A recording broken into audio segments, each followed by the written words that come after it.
Girls, I want you to meet Mr. Gru. He's going to adopt you. And he's a dentist. I got your leg. I got your leg. Okay, that's enough, little girl. Let go of my leg. Come on, you can do it. Just release the grip. Wow. How do you remove them? Is there a command? Some non-stick spray? Crowbar? Okay, girls, let's go.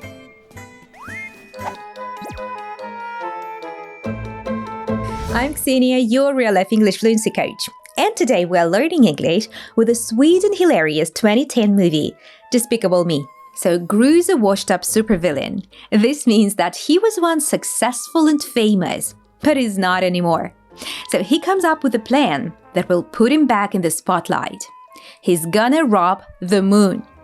However, first he has to steal a shrink ray, so as we saw at the start, he adopts 3 young girls to help him. But there's a problem. This supervillain has absolutely zero experience with children. He lives in a dark lair, full of dangerous weapons and inventions, not exactly a kid-friendly environment. So let's break down what happens when he tries to establish some ground rules. Here's how the lesson will work. First, you'll watch each scene. Then I'll teach you the most useful expressions, grammar, and pronunciation. And finally, you'll test yourself by watching again without subtitles. And I'll be asking some quiz questions to make it more challenging. So let's do this.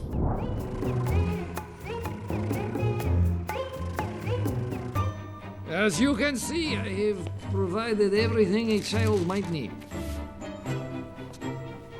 All right.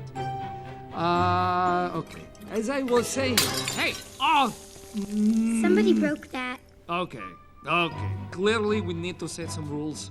Rule number 1. You will not touch anything. What about the floor? Yes, you may touch the floor. What about the air? Yes, you may touch the air. What about this? Ah! Where did you get that? Found it.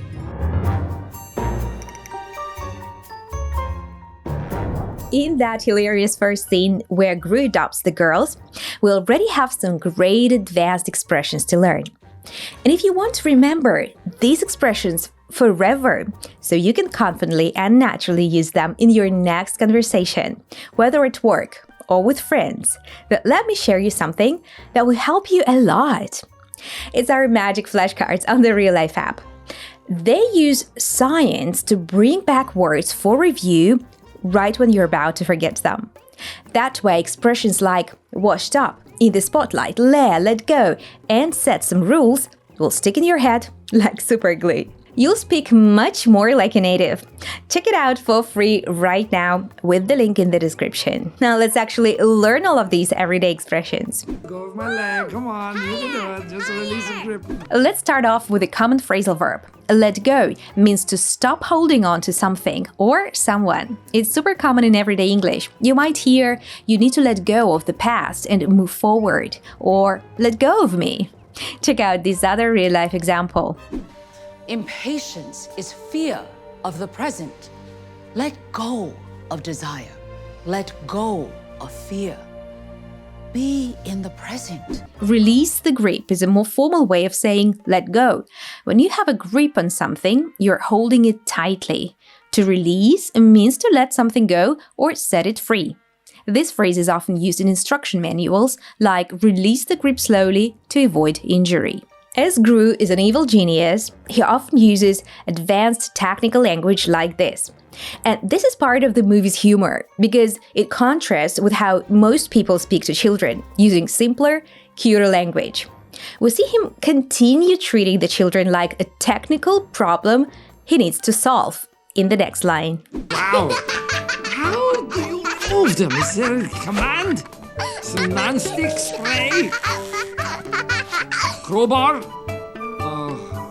All right, let's break down these few advanced words. A command in this context would be a specific word or instruction that makes something happen, like a computer command. Gru is wondering if there's a magic word that makes children let go. In the tech world, you might hear, "What's the command to shut down the system?" This is also common when training a dog. You might say your puppy knows basic commands like sit and stay. Non-stick spray is actually a real product used in cooking. It's an oil spray you put on pans so food doesn't stick to them. The irony here is that Gru wants something to make Agnes not stick to his leg, treating her like food stuck to a pan. Clearly, he knows nothing about kids. This is a crowbar. It's used to lift heavy objects off the ground or open things by force, often used in construction or breaking into places. Alright, before we move on to the next clip, I want to help you understand fast-speaking natives and speak more naturally and clearly yourself with something called connected speech. That's how natives cut, reduce, and link words together in fluent speech. Listen to how Agnes says this. I got your leg, I got your leg. So she didn't say a clear got your. She said it like got your. And this happens because when we have a word ending in T followed by a word like you or your, it morphs into a ch sound. Got your becomes got your. Your speaking will only get better with lots of practice. So listen again and try to say that just like her. I got your leg, I got your leg. I got your leg, I got your leg. Now let's jump forward a bit to when Gru arrives home with the girls and is giving them a tour. As you can see, I have provided everything a child might need. This is actually a super useful phrase, especially if you ever need to give presentations or explain something to someone. When you say, as you can see, you are directing someone's attention to something visible, basically saying, look at this evidence right in front of you. For example, in a business meeting, you might hear, as you can see from the graph, sales increased dramatically last quarter. Check out this example. As you can see, the fortress lies so far beneath the bedrock it's untouchable. Okay. Clearly, we need to set some rules. When something is obvious to everyone, you can use the word clearly to emphasize that fact. Like, you're clearly tired, you should go to bed. Which means I can see you're tired, it's obvious. And here's another example. Are you a ghost? No, it's complicated. But clearly you're not a human. And what does Gru want to do? He wants to set some rules. This means to establish rules that everyone must follow. Parents set rules for their kids, teachers set rules for their classrooms, and apparently supervillains set rules for adopted children. Rule number 1. You will not touch anything. Alright, let's pause here for a grammar moment because this is important. Notice that Gru says you will not touch anything instead of you're not gonna touch anything. What's the difference? When we use will for future actions, it often sounds more formal, commanding, or like a threat. It's perfect for rules, warnings, and official statements. You'll often see this on signs like trespassers will be prosecuted, or smoking will activate the fire suppression system. On the other hand, going to is more casual and conversational. It's used for plans or predictions based on evidence, like, I'm gonna watch a movie tonight, or look at those clouds, it's gonna rain. So Gru uses will here because he's trying to sound authoritative and establish firm rules. He's basically saying, this is what's gonna happen. What about the floor? Learners often confuse three similar but different words: floor, ground, and earth. So let's peel apart their meaning. The floor is the surface inside a building that you walk on. For example, I dropped my keys on the floor. The ground is the surface outside that you walk on: dirt, grass, pavement. If you have a picnic outside, in most cases, you'll sit on the ground. Earth has two meanings. I'm sure you know it's the planet we live on, with a capital E, but it's also dirt. For example, we plant the seeds in the earth. And we had another great example of connected speech in this scene. Check this out. What about the floor? Natives use this question, what about, all the time, and usually you'll hear it pronounced this way. When it is between two vowel sounds in American English, it morphs into a D sound. This happens with what and it's connected to about, so it's not what about, but what about? What about? And we heard this 2 more times in the scene. What about the air? What about this? Cool, right? Now you try. Listen to those 3 lines again and practice saying this question just like a native. What about the floor? What about the air? What about this? What about the floor? What about the air? What about this? Moving on, let's hear what Gru's second house rule is.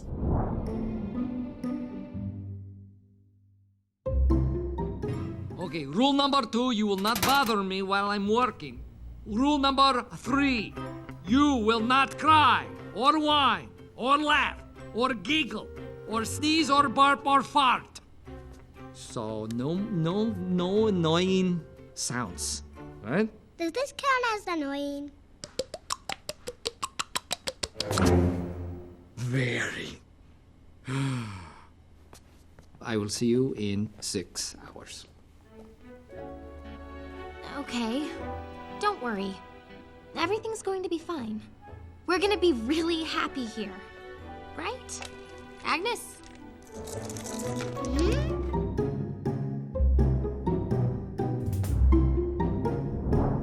Okay, rule number 2, you will not bother me while I'm working. To bother someone means to disturb, annoy, or interrupt them when they're trying to do something. It's a super common word in everyday English. You can use this term to be polite, like, sorry to bother you, but do you have a moment? It's worth noting that bother is pretty mild. It's not as strong as harass or annoy, so it's safe to use it in most situations. Check out these examples. I will always be here to make sure nobody bothers you. Excuse me. I'm sorry to bother you, but my son and I couldn't help but admire your teddy bear. Rule number 3, you will not cry, or whine, or laugh, or giggle, or sneeze, or burp, or fart. So, no annoying sounds, right? Wow, Gru just listed basically every sound a child makes.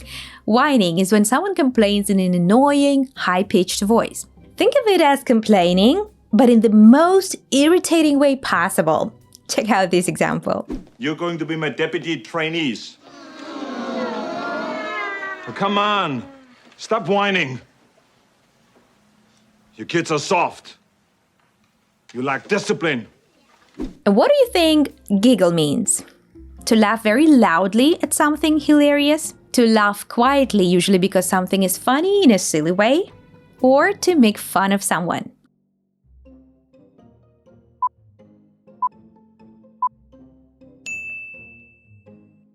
That's right. Little kids giggle a lot. You might giggle at a funny text message or when someone tickles you. Finally, let's tackle these body function words because they're surprisingly useful. Sneeze is what happens when your nose and throat suddenly react to something, maybe dust or when you have allergies. Achoo! That's a sneeze. By the way, people usually say bless you or gesundheit after someone sneezes. You can also use it as a verb. The pepper made me sneeze. Children think burping is hilarious. A burp is when gas comes up from your stomach and out through your mouth, usually after drinking soda or eating too fast. In some cultures, burping after a meal is actually considered polite. In English-speaking countries, though, you usually say, excuse me, if you burp accidentally. And probably, I don't need to explain fart, right? There are tons of slang words for this, like pass gas, if you want to be more polite. Does this count as annoying? Very. When you ask if something counts as something else, you're asking whether it fits into a particular category. Let me give you more examples. Does this count as formal wear? Does coffee count as breakfast? Or does watching a movie count as English study? The answer can be a simple yes or no, or like Gru's sarcastic response here, very, meaning yes, that definitely counts as annoying. And before we wrap up the lesson, I have a final bit of connected speech to teach you. Okay. Don't worry. Everything's going to be fine. We had another instance of the tap T we saw earlier here. Instead of to, Margo says duh, and she links all 3 words. Going to be. Going to be. Often this would reduce even more to gonna be. Check out this example. It's gonna be okay. It's gonna be okay. He's gonna be fine. You've done awesome today. Now comes the most important part of the lesson. You will test everything you learned today by watching all the clips again without subtitles. For an extra challenge, I'll also ask you some quiz questions. And if you had trouble remembering some of these new expressions, well, our real-life app will help you with that. After learning these expressions with our flashcards, you'll be able to use them confidently and naturally next time you have an English conversation. So get that for free right now with the link in the description.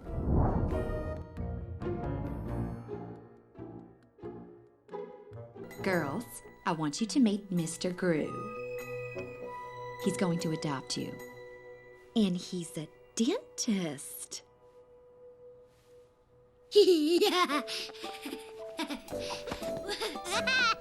I got your leg. I got your leg. Okay, that's enough, little girl. Let go of my leg. Come on, you can do it. Just release the grip. Wow.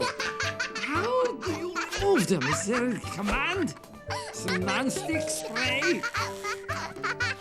Crowbar?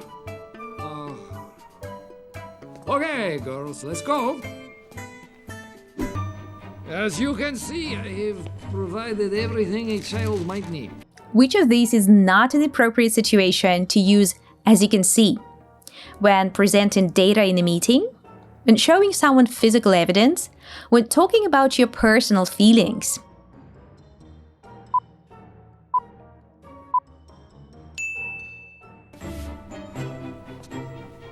All right. Okay. As I was saying, hey, Somebody broke that. Okay. Clearly, we need to set some rules. Rule number 1. You will not touch anything. True or false? You will not do this and you're not gonna do this mean exactly the same thing and can always be used interchangeably.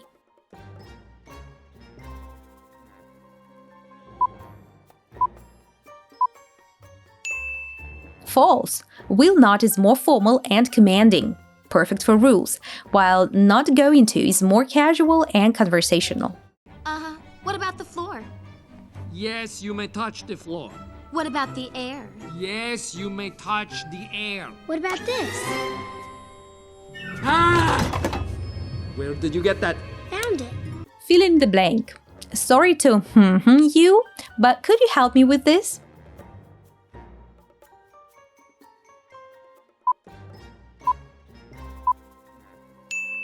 Sorry to bother you. Okay, rule number 2, you will not bother me while I'm working. Rule number 3, you will not cry, or whine, or laugh, or giggle, or sneeze, or burp, or fart. Match the definition to the word. When someone complains in an annoying, high-pitched voice. When you laugh quietly at something silly. When you let go of something you're holding.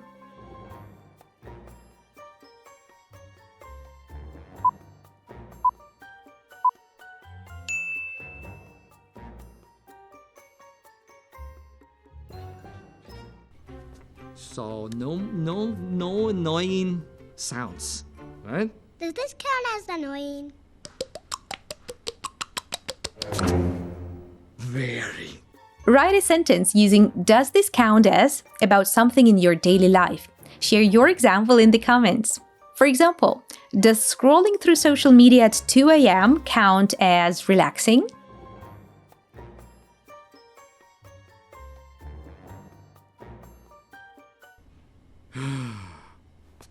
I will see you in 6 hours.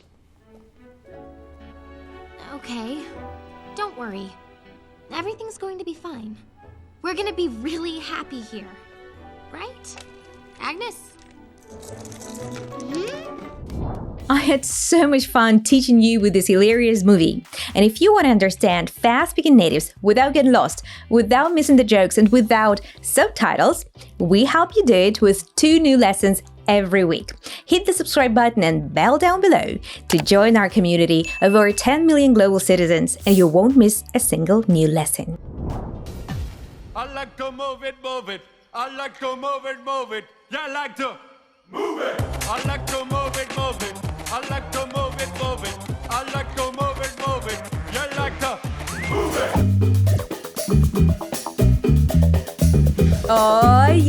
Today we're learning English with the hilarious animated movie Madagascar. In this film, 4 friends